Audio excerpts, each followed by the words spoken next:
தல தோனி போட்ட பதிவு இப்போ மிகப்பெரிய ஒரு சிக்கலை ஏற்படுத்தியிருக்கு. யாருமே இதை எதிர்பார்க்கவே இல்லை. அதுவும் குறிப்பாக எம்ஐ அணி இவர்கிட்ட 16 கோடிக்கு டீல் பேசியிருக்கிறதாகவும் மிக முக்கியமான தகவல் ஒன்று இப்போ கிடைச்சிருக்கு.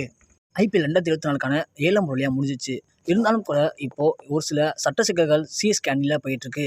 எந்த ஒரு தமிழனுமே சிஎஸ்கே கிடையாது. ஆனால் இருந்தும் கூட சிஎஸ்கேவை தமிழர்கள் எல்லாருமே ரொம்பவுமே பார்த்தோன்னா தூக்கி வச்சு கொண்டாடிட்டு இருக்கோம். அந்த நிலைமையில் இப்போ தல தோனி 2024க்கான கடுமையான பயிற்சியில் இப்போ ஈடுபட ஆரம்பிச்சிட்டாரு. இன்னும் கரெக்டாக 3 மாதம் தான் இருக்குது. அதற்குள்ளே ஐபிஎல் மேட்ச் ஆரம்பிக்க போகுது. இந்த நேரத்தில் இப்போ எம்ஐ அணியில் ரோஹித் சர்மாவை கேப்டனாக தூக்கிட்டு ஹர்திக் பாண்டியாவை கேப்டனாக உள்ளே கொண்டு வந்தாங்க. அதனால் எம்ஐ அணியில் ஏகப்பட்ட சட்ட சிக்கல். அதே மாதிரி இப்போது சிஎஸ்கேல அடுத்த கேப்டன் யார் அப்படிங்கிற பிரச்சனை தான் ரொம்ப நாளாக ஓடிட்டு இருக்கு. ஏன்னா இந்த வருடத்தோட தல தோனி கண்டிப்பாக அவர் ஐபிஎல் ஒதுங்க போகிறாரு. அதனால் இதற்கு பிறகு அடுத்த வருடம் முதல் யார் சிஎஸ்கே அணியை தலைமை தாங்க போகிறா, யார் வழிநடத்த போகிறா, அதுவும் குறிப்பாக அதை தல தோனி தான் நியமனம் பண்ணணும் அப்படிங்கிற மாதிரி அந்த மிக முக்கியமான பொறுப்பை இப்போது சிஎஸ்கேல கொடுத்துருக்காங்க தல தோனி கிட்ட. அதனால் தல தோனியுடைய முடிவு தான் ஃபைனல் முடிவாக இருக்கும். தல தோனி யாரை கை காட்டி இவர் கேப்டனாக இருக்கிறது ஓகேவோ அவர் தான் கேப்டன் நியமனம் பண்ண போகிறாங்க சிஎஸ்கே நிர்வாகம்.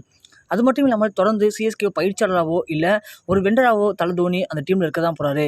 அதனால் தல தோனி தான் மிக முக்கிய பங்களிப்பு. அப்படி இருக்கிற நம்மள சிஎஸ்கேவுடைய அடுத்த கேப்டனாக எல்லாரும் பார்த்த விஷயம் அப்படிங்கிறது ஜடேஜா தான். அதனால் ஜடேஜா கிட்ட அந்த பொறுப்பும் கொடுக்கப்படுது.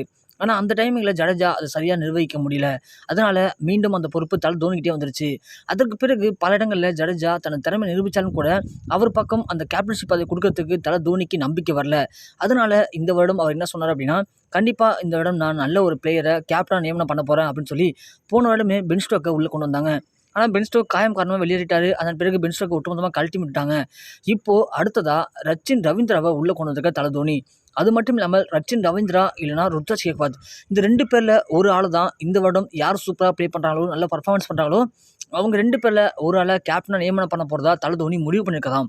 அந்த விஷயம் தான் மிகப்பெரிய ஒரு பரபரப்பை இப்போ ஏற்படுத்தியிருக்கு. அந்த வகையில் ருத்ராஜ் கேக்வாத்துக்கு இப்போது காயம் ஏற்பட்டு அவர் இந்தியாவுக்கும் சவுத் ஆஃப்ரிக்காவுக்குமான டெஸ்ட் மேட்ச் வந்து விலகியிருக்காரு. அந்த விஷயம் எல்லாருக்கும் மிகப்பெரிய அதிர்ச்சி தான். ஏன்னா ருத்ராஜ் கேக்வாத்துக்கு காயம் ஏற்பட்டு இப்போ விலகினதால டெஸ்ட் மேட்ச்சில் இந்தியாவுக்கு மிகப்பெரிய பின்னடைவாக பார்க்கப்படுது. அந்த நேரத்தில் தல தோனி இப்போ என்ன பதிவு போட்டிருக்காரு அப்படின்னா, ருத்ராஜ் கேக்வாத்துக்கு காயம் ஏற்பட்டிருக்கு, அவர் இப்போ சிகிச்சையில் இருக்காரு, கண்டிப்பாக சீக்கிரமே குணமாகி நல்ல ஒரு எனர்ஜெட்டிக் பவரோட அவர் சிஎஸ்கே கம்பேக் கொடுக்கணும், சிஎஸ்கே அவர் நம்பி தான் இருக்காங்க அப்படின்ற மாதிரி மிக முக்கியமான பதிவை போட்டிருக்காரு. இது ஜடேஜாவுக்கு மிகப்பெரிய ஒரு கான்ட்ரவர்ஷியல் நியூஸாக மாறி இருக்கு. ருத்ராஜுக்கு முன்னாடிலேருந்து நான் சிஎஸ்கே இருக்கேன், பல இக்கட்டான சுச்சுவேஷனில் சிஎஸ்கேவை காப்பாற்றிருக்கேன், போன வருடம் ஐபிஎல் கூட கடைசி நிமிடத்தில் நான் தான் சிஎஸ்கே ஜெயிக்க வச்சேன்.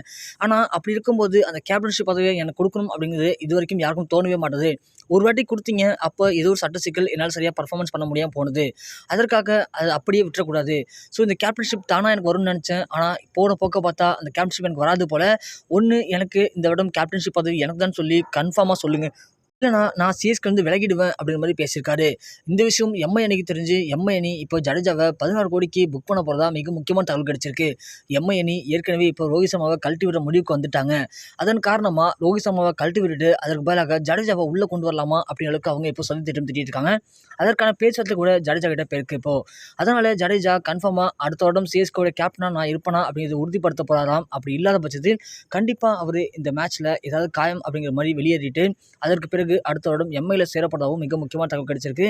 இதனால் வரப்போகிற ஐபிஎல்ல அவர் ப்ளே பண்ணுவாரா மாட்டாரா அப்படிங்கிறது இப்போது எல்லாருக்குமே மிகப்பெரிய அதிர்ச்சியும், இதனால் சிஎஸ்கே அணிக்குள்ள ஏகப்பட்ட சட்ட சிக்கல்கள் ஏற்பட்டதாகவும் மிக முக்கியமான தகவல் வெளியாகி ஒட்டுமொத்த ரசிகர்கள் அனைவருக்குமே இப்போது அதிர்ச்சி ஏற்படுத்தியிருக்கு.